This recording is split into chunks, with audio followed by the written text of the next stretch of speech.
यो चल्ला बोकेको गाडी बन्द भइसकेको रहेछ। ट्र्याक्टरले धकल्न लगाइरहेछ। यस्तो मोडमा आएर बन्द भइरहेछ। स्टार्ट भयो कि भएन यार। हाम्रो ठुलो गाडी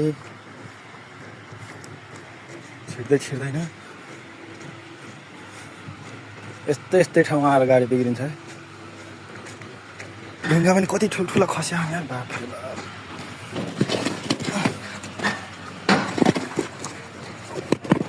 ढुङ्गा पनि यत्रो ठुलो ढुङ्गा त यसमा गाडीमा खस्यो भने त मार्छ है।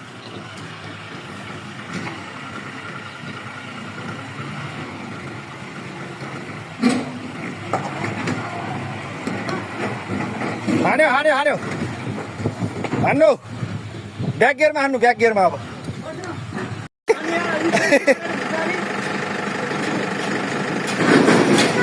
गाईको तार हल्ले होला के तार। ल फाइनली स्टार्ट भइगयो है। हाम्रो चल्ला बोकेर आएको छु गाडीले। केटाको ढाकाले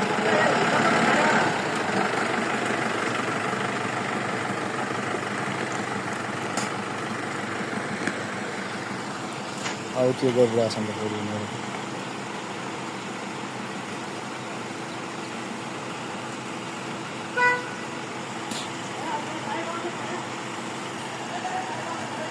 फेरि आफ्नै पारामा छ गाडी तेर्साएर बसिरहेछ।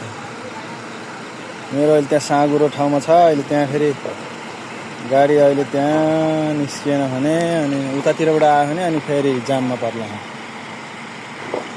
एउटा फेरि स्कर्पियो आयो।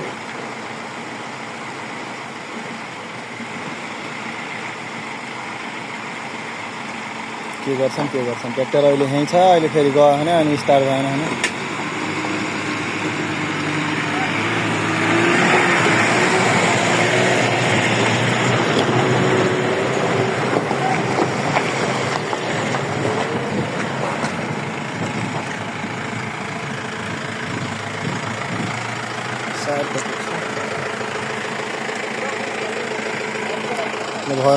गुरुले उहाँ धन्यवाद भन्दै हुनुहुन्छ।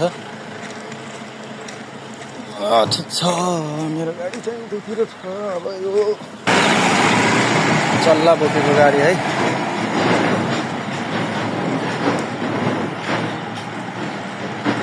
मेरो ट्रक चाहिँ यहाँ छ है। धेरै गाह्रो बनाउँछन् यिनीहरू। उस्तै ठाउँमा आएर बन्द भइहाल्छ। छिराउनै गाह्रो हुन्छ हौ।